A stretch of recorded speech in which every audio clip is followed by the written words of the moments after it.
So I'd like to start tonight with a reading. In 1993, the United Nations organized an international conference on sustainability and development that came to be called the Rio Earth Summit. And one of the presenters at this conference was a 12-year-old girl from Canada. She and her friends had formed an organization called the Ecological Children's Organization, or ECO for short, and they worked together to create a statement and sent her to deliver it to the United Nations and the representatives there. This is an abbreviated version of what she said. I'm only a child and I don't have all the solutions, but I want you to realize neither do you. You don't know how to fix the holes in the ozone layer. You don't know how to bring the salmon back up a dead stream.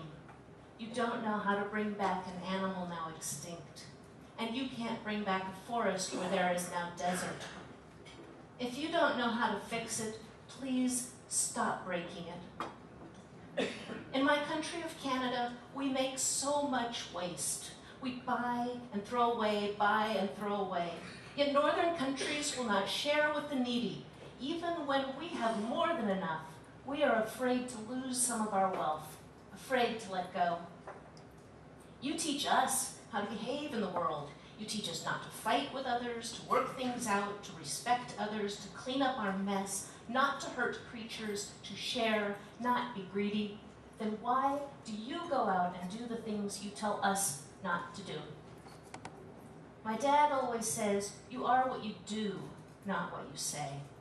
Well, what you do makes me cry at night. You grown-ups say you love us. I challenge you, please, make your actions reflect your words. Our children are scared.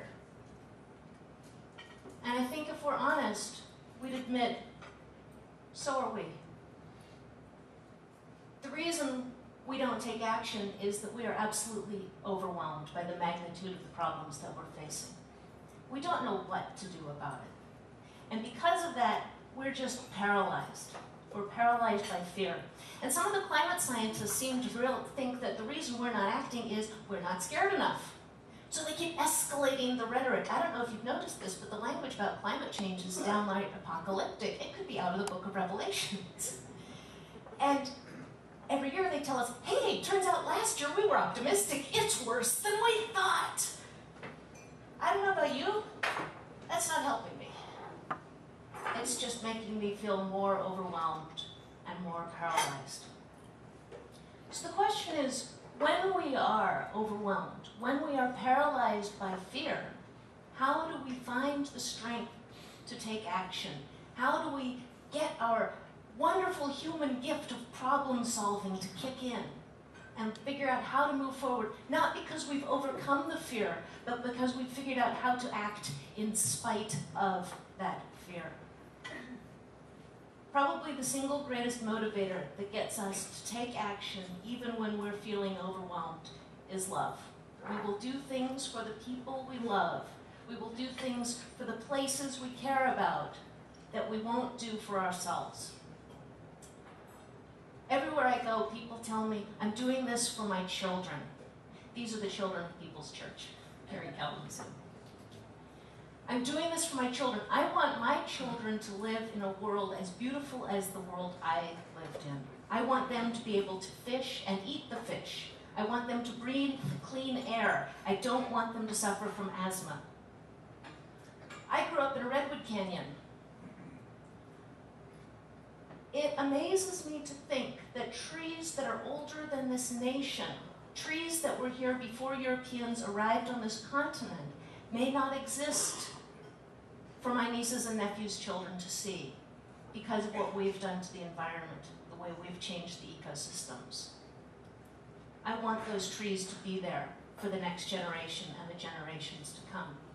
And then, of course, there are the charismatic megafauna, as we like to call them.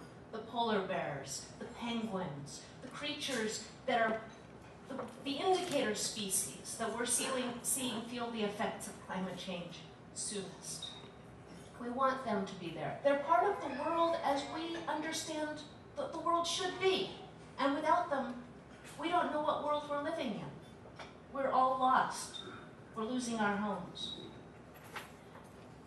So we're motivated to act because of our love for these people and places and trees and species, but we still have to figure out, what are we supposed to do? We want to act, what do we do?